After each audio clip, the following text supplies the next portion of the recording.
గా దావకానోళ్లకు ఇప్పుడు జరంత నిమ్మలం కావచ్చు.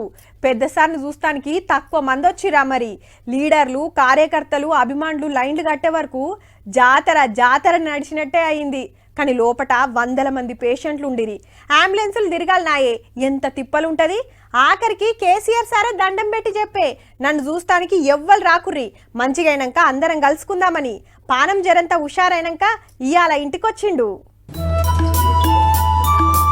బెడ్ మించాలి పయ్యల కుర్చీలో ఊకుండా పెడితే సంతాన చిన్నగా నొక్కొని వచ్చిండు. రెండు దిక్కుల డాక్టర్లు వెనకాల ఇంటోళ్ళు అందరికి శనార్థులు చెప్పుకుంటా దవాఖానకి వెళ్ళి బయటకు వచ్చిండు కేసీఆర్ సారు. లిఫ్ట్ లో కిందికి తీసుకొచ్చే వరకు కారు తయారుగా పెట్టిండ్రు. మెల్లగా లేచినాక డాక్టర్ రాసారావు తోటి కాలరా కూకున్నాడు. సోమాజ్ కూడా యశోద దవాఖానకి వెళ్ళి సీదా నందినగర్ ఉన్న సారోళ్ళ ఇంటికి వచ్చింది కారు. సీఎం అయినాక ప్రగతి భవన్ కు మారితే ఇప్పుడు మాజీ సీఎం గా మళ్ళా సొంత ఇంటికి వచ్చిండు అన్నట్టు. మంచిగా సున్నాలేసి పూలదండలు కట్టిర్రు. ఇల్లున్నది ఎడనో కాదు, బంజారాయిల్స్ లో తెలంగాణ భవన్ కు దగ్గరనే. గుమ్మడికాయ తోటి దిష్టి తీసినాక లోపలికి తీసుకుపోయిండ్రు. ఇంకో 4-5 వారాలు రెస్టే.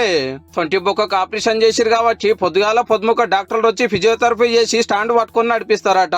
ఎలక్షన్లు అయిపోయినాక ఫామ్ హౌస్ లో కాల్ జారి పడితే దవాఖానలో చేరికయ్యిండు.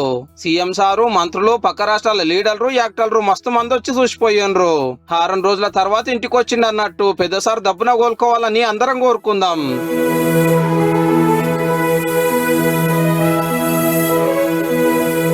జేదిరుట నుంచి శ్రీశైలం పాదయాత్ర వెళ్తా ఉన్నాం. సార్కు మరి ఆ షూని